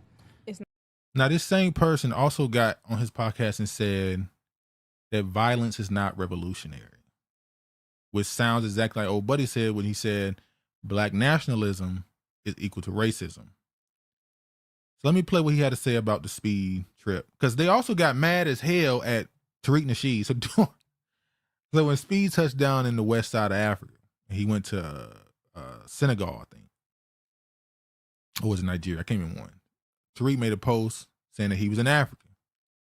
Bro, these pages, they was mad as hell. They was so mad at Tariq being in Africa. He didn't say nothing bad. Keep in mind, all he said was eating some jollof, enjoying the weather. He was just, they were so scared that he was gonna post something to denigrate Africa. They were literally saying that he was sent by the CIA to ruin the ties that Speed has created. And it's like, what? So they making all these posts like Tariq is the boogeyman in Africa. And this dude from the Grits and Eggs podcast had this to say about the trip. Honorable says biracial and adopted people are some of the on the same agenda. I see. If they confused about their identity, we all got to be lost. Yeah, and it's funny how ever since he did that black man accountability video, he's lost a lot of support from some people, and now he's turned into this other thing. Let me play this right. I'm not gonna put the whole thing. I don't believe, but I might. The foundational Black American. These niggas ain't involved in nothing outside. They ain't doing shit outside. They on the internet looking for niggas that look just like them to degrade and call tethers. That tether word. It's sticking, boy. All day. I don't see these niggas doing no work against none of these fucking Nazis, none of these fucking Klansmen, nothing. All I see is them niggas calling out other black people all day. That's divisive as fuck. Questioning niggas. Where you from? Where was you born? Nigga gotta show you your freedom papers? Damn, massa. I gotta show you the freedom papers? Who is these niggas on this nag? Bunch of motherfucking Stevens over there trying to check a nigga blood. Wanna check a nigga papers. Sound like ICE. Another 3-letter organization. Healing and perspective or hate. Yeah, I agree. Brian said that's his white side coming out. Yeah. Checking niggas' blood. Yeah. Hate speech and fear mongering. But a lot of us only know how to be in community with abusers. So when niggas start talking about healing, when niggas start talking about organization, we start talking about inclusion, we start talking about mass communal practices. You've never seen that. That's not your experience. That's not where you feel comfortable. Now, let me say this. Chris says, pack them up too. Here's a problem. And I see some of these Pan-African people are starting to adjust some of the things they say. Whenever y'all start talking about healing and unity and all that other shit, y'all ignore a big part of something, which is admittance of guilt. When he was in, when Speed was in, I think it was it Ghana? Yeah, it was Ghana. When he was in Ghana, he ran into the warrior, the female warriors. It's not actually them, obviously, but they were showing off those women warriors and how they went against the Yoruba people. And like, ain't that the same women who was catching slaves?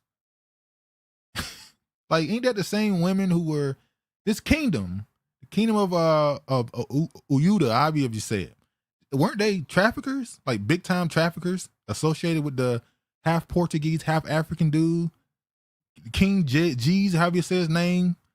Y'all still got a monument over there of him. Like, these are traffickers, and they never mention it.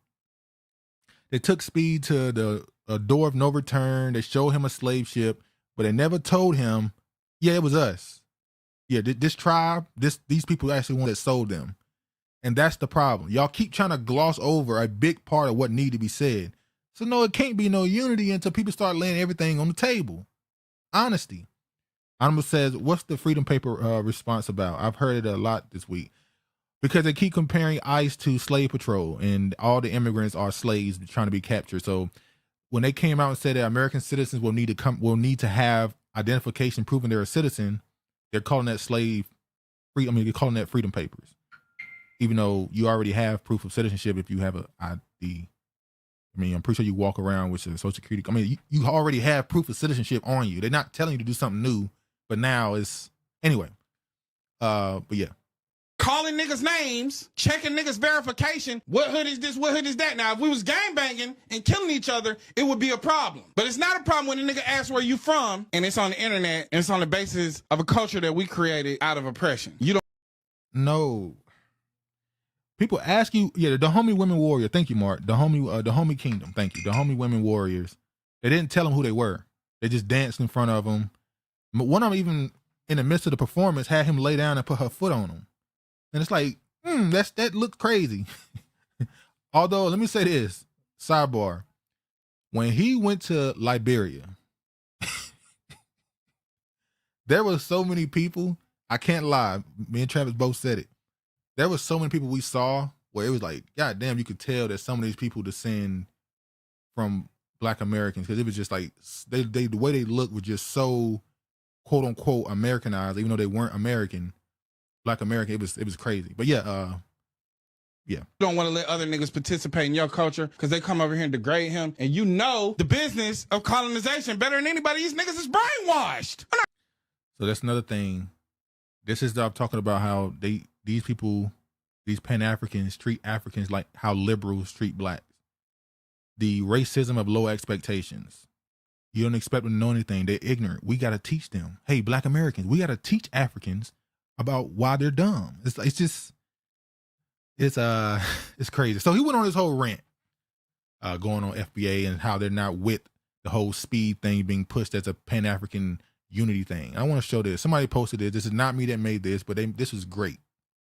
Arma says, can't believe you watched all those videos. It took 47 years to move less than 13K people. Stop push that narrative. Them people is us.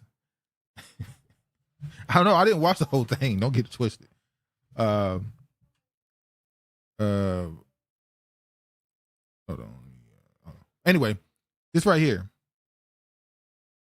These two people have said two things. One, revolution is love, not violence. And the other one said black nationalism is equal to racism. So these are two tenets to get rid of. These are counterinsurgents tenets to get rid of the quote unquote black messiah, to get rid of any sense of political control amongst Black America, to protect, defend, and grow themselves. Prevent violence on the part of black nationalist people. This is of a primary importance and is, of course, a goal of our investigative activity. It should be a goal of the counterintelligence program to pinpoint potential troublemakers and neutralize them before they exercise their potential for violence. It's COINTELPRO. Prevent militant black nationalist group and leaders from gaining respectability by discrediting them to three separate segments of the community. The goal of discrediting black nationalists must be handled to first, the responsible Negro community. Second, the must be discredited to the white community, both the responsible community and to liberals who have vestige of sympathy for militant black nationalists, simply because they are Negroes. Third, these groups must be discredited in the eyes of a Negro radicals, the followers of the movement. The last area requires entirely different tactics from the first two. These people are literally pawns of COINTELPRO.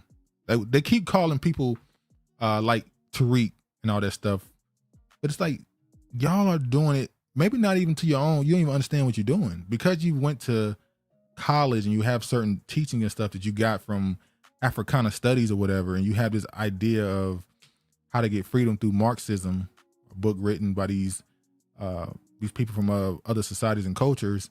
You don't even realize what you're doing. And last, I'll show this here on this particular topic. They're gonna move some more on the speed topic. Hold on. I was working for the city government of Oakland, California at the time, and I was concerned that we had very few. This is Bobby Seale, co-founder of the Black Panther Party. Politicians, and some of the young people were running around saying black power this, black power that, and I'm saying, hey, you guys ain't gonna get any kind of power until you take some political seats. What? We had very few politicians, and some of the young people were running around saying black power this, black power that, and I'm saying, hey, you guys ain't gonna get any kind of power until you take some political seats. This is why I don't keep up with former Panther Party members, because a lot of them, like I said, they had to go into different spheres to survive. They was out hunting some of these people down. So these people had to change their entire beliefs and they had to move on with life and raise a family.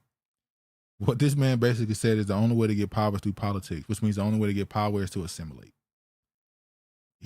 This whole talk of changing it from the inside. This is Bobby Seale. Thinking you can only gain power by using politics in an oppressive system is kind of proof of pacification. You're neutralized because you're not a threat anymore. You believe our system is your savior, so we won. All right. What else we got here? And Bernie said, and they all went into Democratic seats. Yep. All those Panther members are now heavily in favor of the Democrats. What's her name? The one who came out for Kamala Harris and Hillary Clinton. They've come out for nothing but these left-leaning politics. Even though the people back then would tell you that it was the liberals that you couldn't trust. The so-called Republicans, you knew where they stand. And on some level, they will work with you if they have a common goal to get something. But them liberals, they snakes, they slick. They're okay with things being exactly the way they are if it simply gets better for them. The liberal didn't want to get rid of slavery. They just wanted the slaves to be treated better, which is literally what they fought for. It was the moderate that was like, all right, because it's not. At some point, the numbers didn't match up. Hey, this is not really something that can sustain itself. I think we should end it. It wasn't about right or wrong. It was the numbers don't add up. We can end this. The numbers don't really add up no more. We can end it. That's what you need to show. Anyway, Honorable says, according to what we watched from the Muslim taking over America, it's possible to get those seats without assimilating. No. In order to get those seats, you have to believe in to want the seats is already pacified. To want the seat in office, you've already quit. Now, let me say this, and maybe you're right on this part. If you understand that this system isn't going to save you, but you can use it to push something else outside of the system, then that's different. But if you believe I need to get this political seat so I can pass policy, yada yada, then no, you're already playing the game wrong. Because we see in the last couple months, everybody else use this system as a lick. Like I said earlier, nobody else treats this system like a savior. They treat the system like a bank that we can, a piggy bank that we can bust open and get what we can. They scavenge. They just scavenge, get what they can get, and leave. And it's understandable why, because we're actual citizens of this country. We don't have the benefit of this country falling and just going somewhere else. The Somalis, the Armenian, Russian mafia, the Eastern Europeans, Ukrainians, the Arabs, they can rob the system. And if the system fail and go bankrupt or tits up, hey, they can just go back home. We actually don't benefit from this country failing, which is why I always say one of the quieter parts of Pan-Africanism and quote unquote destroying white supremacy is in this current system, Black Americans would have to be sacrificed. You would have to be the sacrificial lamb. I'm saying radical Republicans is why we free, not liberals. Exactly. Black people were liberals in the 1800s. Black people were Republicans. That party was Republican. Republicans were the working class. Somehow the Republicans became the white. Well, I guess we know what happened. There was a flip. The Dixiecrats left and went to the Republicans, and now both sides are kind of doing the same thing. Speaking of that, what I was saying a second ago, I want to show this here. Now, this is another Asian, by the way. This is during the talk of imperialism. They said many Black Americans don't understand they still benefit from imperialism. A lot of Black people also killed Vietnamese, Iraqis, and Afghans. Obama is Black, and he was the drone strike guy. So what they call the global South has been kicking Black Americans back in for the last month because of what happened with Venezuela. They're saying that Black Americans are part of the system of imperialism and we benefit from it. We need to come to terms with that, and basically calling for us, as I said earlier, to sacrifice ourselves for the rest of the world. They're basically saying that people in America need to be in the streets, burning shit down, willing to die to stop America from committing atrocities around the world, even though they're neglecting to admit or focus on the fact that Black Americans themselves have been the victim of a lot of that other stuff. But anyway, this person responded, sorry to say, but many Black Americans can't comprehend oppression outside of the USA because they see themselves as uniquely oppressed in a twisted way. They are not immune to American exceptionalism. I don't know if it's American exceptionalism to say that the stuff they're committing in other countries, they tested it on Black Americans a lot of the times first. Being in the belly of the beast can blind you sometimes, like being in the eye of the tornado or a hurricane. The damage isn't always as noticeable from your vantage point. But unfortunately, with Black Americans, we went through a lot of the things you see around the globe. It's nothing that happened in Afghanistan or Vietnam that didn't happen to Black Americans. And hell, even when Black Americans joined those wars and fights, it wasn't to kill those people was trying to benefit themselves and their own people, and they still didn't get nothing for it. That's why towards the last 70-something years, black people in particular, have been a lot less likely to even respect somebody for joining the military. They realize it doesn't bring glory to your people no more, because you don't benefit from it. You don't get the accolade. You don't get the respect. So if you join the military now, you probably come from either already military family or poverty, and you're joining the military to get a quick money, go to college, or go right into a career. You're not doing it because you love America. I almost said, but because they're mostly being oppressed by their own people, why would we relate to that? It's true. No, another one said, they just hate black people. The hypervisibility of black America is misread as privilege to others, people of color, and it makes them resentful. I hate to do this, but it reminds me a lot of Black Lives Matter, what that person just said, how there was talk when it became the say her name thing that black men in particular in America have the benefit of their deaths leading to riots and protests and being headlines. Like, it was a benefit as a black man to die because at least they talked about you. That's how they look at black America in general. Because of the things that happen, America becomes news and sometimes international news. They see that you're lucky because, you know, my uncle, niece, or my mom and my dad was killed last week in a horrific situation that was clearly targeted assassination or targeted kill because of their race, and no one cares. No one's talking about it. This person responded with, it's deeper than that. In their home countries, people who look like us don't have the spotlight and get undesirables. While in America, Negro Americans are everywhere, and that frustrates them like no other. They want their caste systems here. That's also true. You look at Mexico, you look at Brazil, you look at Colombia, look at Chile, you look at a lot of these other countries in the quote unquote global south, India. The people whose trauma is constantly broadcasted the most is black Americans, and normally that's not how it goes in their countries. That's ignored. So obviously there's the obvious racism that's attached to these things. I'm gonna read this last thing that this dude said. He wrote a thread. Shout out to him. Pay my phone bill. He said, there's a caricature of anti-black racism, i.e. media depictions of the KKK, and then there's a reality of racism. The reality of anti-black racism is that black people are supposed to occupy the bottom of society. The only way they can escape is to service the other races.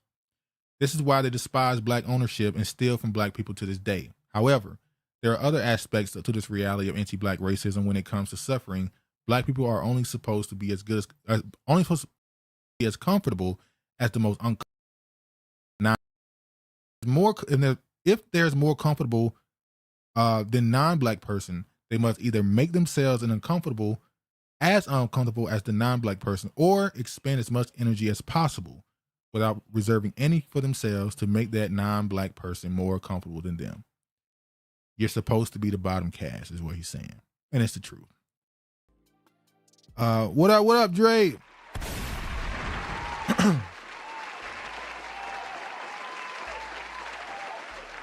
And this is the last segment I'm gonna get to with this right here.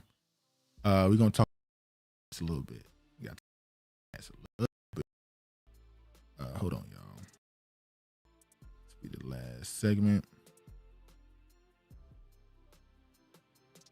Save something for next week. So I talked about Speed's tour.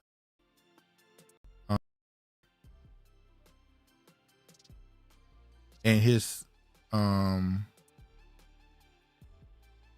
tour throughout Africa. That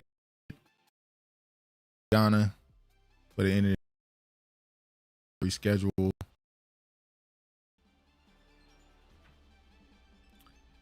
this right here is what I want to show.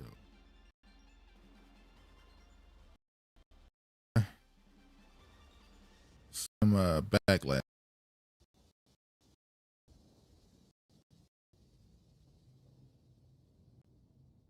Now, while IShowSpeed was in Ghana, once the tour ended, he was given citizenship. And that pissed off a lot of people, understandably. So during his tour, you had a lot of African people saying, hey, man, how is he able to go country to country, no problem, when we have to wait at borders and we got to deal with visas to go country to country? Like, we're not like Europe with the, we're not like Europe where we can go country to country with no border, just go where we want to go. We're not free to move as we want. But Speed is able to move around this continent as he wants. That's unfair, and that shows that we have a problem. Then Speed was given instant citizenship in Ghana. We know why that is, because they want to try to use him, as Honorable said earlier, as an ambassador for the country. And I knew Ghana would be the one that do it. Say what you want. Ghana has done the best job at trying to sell their country to the rest of the world. I said it when I said they were trying to replace Jamaica as a destination point for vacation. And when I saw that stream Speed in Ghana, and he was in that Shea Butter Museum that went viral with all those women giving him massage and all this, I said, oh, they really are coming for that vacation spot. They definitely have done the best job at making themselves appeal better to the Western black people, the diaspora, what do you want to say, Caribbeans or America in general. So there was a lot of backlash, though, that he got citizenship so fast. Like I said, they want him to be an ambassador. They want him to try to sell the country. But like I said, you see all these Pan-Africans putting too much on his shoulders, like he's supposed to now become, they want him to become this Pan-African ambassador. It's like, no, in a couple months, he's going to the World Cup, and then he's going to another country, and he's going, like, he's a content creator. Like, he's not, it's not going to be that, right? Breen says Speed has the machine behind him. Definitely. He's definitely got a lot of investors. I could tell how he talks. I remember when he was in Morocco, it was either Morocco or Algeria. It was Algeria, I think. And now when he was in Algeria, and that ultra football fan club threw water bottles at him, and he got out of the building. He was like, man, I'm ready to go home. You could tell he was annoyed, but he was able to calm himself down in real time and say, hey, man, I think they just heard me say I wanted water. That's why they threw the bottles. I was making a joke out of it. I said, oh, that's those investors. You can't have the world. Speed couldn't say, hey, man, Algeria is racist. That would have been horrible for, he couldn't do that. He's been paid to do this. They have a spending budget for him to go through the country, millions of dollars, or at least hundreds of thousands, maybe millions of dollars to do this. He couldn't just say what it was a lot of the time. So he has to constantly speak nice to the country, be respectful, or, it can go left. Regina says, I'm going to have to rewatch today's segment a couple of times for the revelation of hatred for the American black everywhere, but everywhere by everyone all at once. I honestly didn't know. Crazy. But yeah, so while he was in Ghana, like I said, he went and did something like this. I'm gonna show this video for a second. It's a French ship involved in the transatlantic slave trade, and so it's still under construction, and it's here to give the memory of our ancestors, for them to remember that they suffered, for us to remember them. So that's the actual ship? Yeah, that's the actual ship. Now, quick point. I do find it kind of crazy that your tourism industry include the crime you committed. I'm sorry. Like, it is what it is, but it is kind of crazy for a black American to come to the country, and part of the tourism industry that you benefit financially from is the crime you committed against them. It's like, I don't know, it's kind of tasteless, honestly. Perfect replica of the ship. So obviously they did this. You talked about it. Oh. So y'all moved back here? Yeah. From Martinique? No, Martinique. Oh, Martinique? Yeah. Y'all moved back here from Martinique? Just for the holidays. Oh, so you moved back officially, but y'all. They're not moving their Speed. It was another thing I found out, and I see Dre said I think some Africans complain about Speed too. Oh, definitely. I think not talking about the corruption. That's about to say. I saw in Kenya they were angry with him because they said the president was using it politically. They didn't like that. A few countries try to use Speed politically to help promote them or whatever. I saw some didn't like the fact that they were like, who is this dude? He's a nobody, and we're wasting money to bring this dude around countries, and we got other stuff to deal with. Like, what are we doing? This is senseless, and I understand that too. I also noticed there were a lot of Africans, because this is supposed to be teaching the West or the rest of the diaspora about Africa, to show the attractions that they have.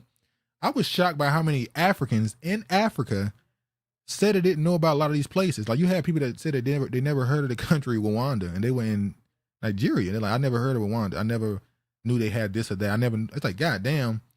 But then I think, well, it's a different country. Like, this wasn't like when Speed went through Europe and he was able to go through one country in a couple hours. Like, these are much bigger continent. It's the biggest continent on the planet. Like, it's going to be difficult to go from this country to the next in 24 hours and be able to try to spend a whole day somewhere. So I understand that in the context of growing up in one country and you're living in a certain lifestyle, maybe you're living in poverty or not, you're not always learning about stuff that's right next to you. Do I know everything about Mexico and Canada? No. So it's not a surprise, actually. Anima said, this is why I never felt a type of way about them girls twerking on them slave castles. They benefiting off our suffering 400 years later.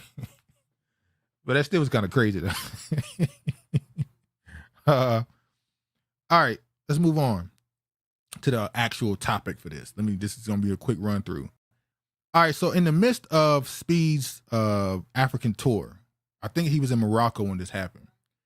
There was somebody that posted this, because if you don't know, Speed has been somebody who has constantly said, free Palestine.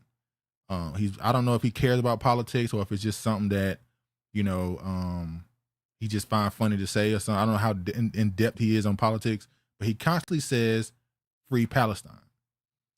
So one of his fans, because they track everything of people around him, they found out that the girlfriend of somebody on his staff may be a former IDF soldier. So if you see here breaking, IShowSpeed fans were worried and freaking out after finding out a former IOF, I'm sorry, they say IOF because Israel Defense Force is propaganda. We know, language mean things. They're actually offensive. They never defended themselves. They're always on the offense. They call them Israel Offensive Force. Soldiers have been part of Speed's team for the Africa tour he is on right now. Has Mossad infiltrated the team of the greatest streamer alive right now. So if you see here, that's them right here. And the same girls in this picture right here. Hey man, these people, the Epstein Files, I talked about it there. All of it it's crazy how these people are like, they're just spies, man. They just always around. I remember a few years ago when African Union started, Israel said, we want to sit in on African Union meetings. If y'all not gonna let us join it, at least let us sit in on it. They're just always trying to collect information to use for profit. It's crazy. But then y'all remember this clip here we saw like 5 years ago, or at least 4 years now, of what this woman had to say when it came to the relations between Jewish people and young black youth. The major problem of Israel is with the young generation of the black community. They have to infiltrate that particular group. The major problem of Israel is with the young generation of the black community. You got Speed, a 21-year-old whose base is probably nothing older than 16. It's a bunch of 13, 12-year-olds that watch him. And he's constantly getting on his stream saying, free Palestine. He's constantly influencing young people's political beliefs. He is a danger. And this is before I knew he was doing that. They were saying this already. He is a danger because the second black Americans, if black Americans ever cared enough about what was going on over there, if we decided to take that cause and make it a really a center of American pop cultural politics, it would hurt them a lot as far as influence in America. Because then we would focus on how much money is Outpac giving these black people to run for office.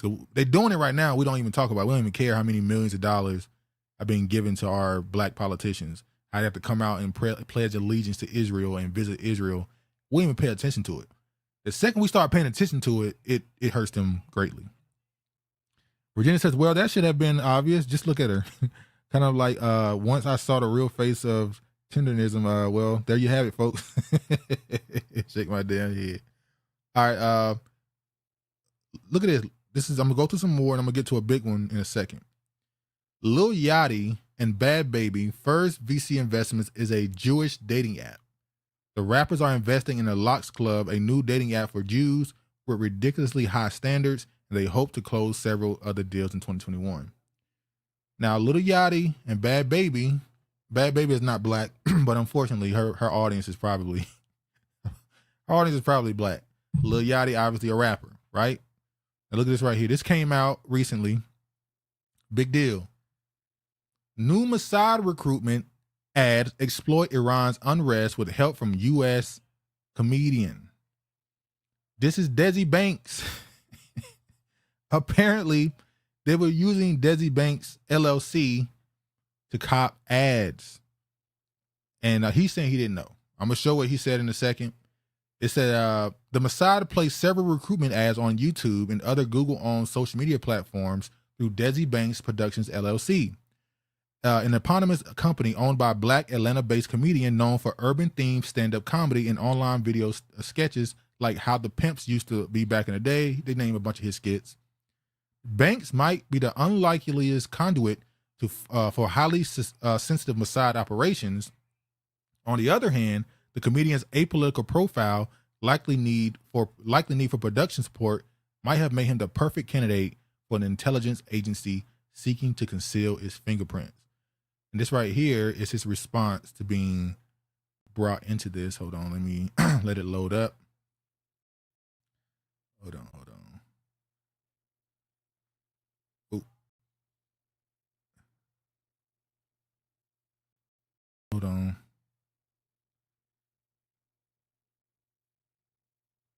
He said, trust me, I'm doing my part and my team is doing theirs. I don't know and had nothing to do with what's going on. I don't know how them people got my information. I wouldn't be doing none of this if I really was guilty of this. No other third parties? And can I, is it a possible way if I can change that address? Say it again? Is it a possible way I can change that address? You want to change? Yeah, change the. Do you have a user ID and password on our website? The LLC? The corporation? Yeah. And log in. Just sign. And once you're logged in, go to the computer, click online services, log in for me. Okay. And then I'll tell you where to go from there. Okay, and then perfect. You can make the change the address on the annual registration. All right. So this is him proving that he's trying to change and make it change because he didn't know he's innocent, yada, yada, yada. Here's the thing. It's not a surprise because a lot of these people, they get to a point where they get offered money, they just take the money. They don't even think about what they're signing. They don't even think about what it's attached to. It don't matter. You offer me a couple $100,000, a couple thousand, you offer me 50,000, 20,000, whatever. They just signing and taking the money. So that's not a surprise. He got caught up in something. Maybe he's innocent. Maybe he didn't know. Maybe he was just taking money he didn't think about. Or maybe it's a lot deeper than that. Let me show this right here. Now, I know y'all know who Miss Rachel is. Miss Rachel is the most dominant entertainer for kids. Her content is extremely popular amongst kids. She is the #1 person. All the kids watch her. She's very, very famous, very, very popular. Obviously, she got even more popular when she came out and defended the children, Palestinian children in Gaza. She didn't defend necessarily Gaza at first. She just simply said, pray for the children in Gaza, Palestinians as well. So she goes viral. They get all this backlash and she get all this support at the same time. Earlier last year, sketch comic Drewski decided to do a skit about her. I want y'all to tell me, is it a coincidence that she comes out, has these strong political views, and Drewski decides to make this skit about her? Just tell me what y'all think. Kids, let's learn our ABCs. Come sing along with us. A is for apple. Apple. B is for bus. Bus. C is for cat. And cat. Shit. Good job, Phil. Good job. What you gonna put that D for? Damn, where the weed at? That's all. Kids, man. It's the kids. Fuck them kids, man. I ain't fucking, man. My baby mama keep asking me about this. I'm like, God damn. Send it money, broke ass nigga. I will kill you for real, ho. I promise you to God that. I promise you to God. 1, 2, 3. So as you can see, he did a whole behind the scenes thing, making it seem like this other person was just cared about money, didn't give a fuck about the kids, yada, yada, yada. Some people say this is a reach. He said nothing bad about the Miss Rachel character that had nothing to do with her, but I don't know, man. And also, if I'm not mistaken, Drewski he started out doing sketches with Desi Banks. So we got no proof of this on Drewski and I, but we'll see if anything comes out on him. It was funny, but you kind of got to look at it like, I don't know, man. As a matter of fact, this right here this is the article's written. You see right here, it says YouTube star Miss Rachel should be investigated for spreading Hamas propaganda over posts about Gaza kids, anti-Semitism group tells AG Bondi. And then he said Drewski parodies behind the scenes of kids show and hilarious new skit. And both of those are New York Post. I'm just saying, we'll see if anything ever comes out on him, because it definitely dropped the bomb on this person here. This is the last article we'll be reading. Probably should have started with this in this segment, but yeah. NBA star Stephen Curry ties to Israeli intelligence exposed. So in this article, it's a big deal. They're basically saying that Stephen Curry is tied to multiple investment companies that is supplying funds to all type of companies throughout Israel. You see here, the American basketball star Stephen Curry is investing in tech startups run by former IDF operatives who are integral to building Israel's digital architecture of apartheid and genocide. Curry, considered one of sport's all-time greats and who positions himself as an advocate for social justice, has invested in companies both run and staffed by former Israeli spies through his venture capital firm, Penny Jar Capital. Curry has made his investments alongside Israeli venture capital firms, which are also deeply embedded in Israel's intelligence establishment and American venture capital funds connected to the Zionist lobby. I'm not going to read through the whole article. They go through all the companies he's invested in, tied to, and who's tied to him, all the Israeli spies and stuff associated with it. I didn't know that he had a bunch of Hebrew tattoos on his body. They don't necessarily mean he's some Zionist or something, but I see a lot of the fans of his is getting up in arms, and then they brought up, LeBron and his sadistic Jew associations, all these rappers and entertainers that have rabbis, and these people, as Virginia brought up before, the historical relationship between the Jews and the blacks in America is very interesting. They've constantly used the image and the voice of black people to help push their own stories. They would write a movie, a script, or something about them, and have black people act it out. And they tied the plights together as far as entertainment wise, but made sure to separate it politically and socially. They don't let you say it's racism, it's anti-Semitism when it has to deal with them. These people, man. But if you say this stuff, Brian says Tiny has controlled these people, all of them. It's incredible how many, especially, I'm probably going to still be going through those Epstein Files when I get off of here. And man, at this point, because they've lost a lot of social capital, they've lost a lot of protections from certain critiques over the last 3 or 4 years. I think it's strong. We can finally say out loud. And now you got Kanye apologizing, when now if you said those same things, it wouldn't be. But anyway, it wouldn't be seen as bad. I think it's about time we just admit the truth and stand in it and stop letting them quiet people. Hold on.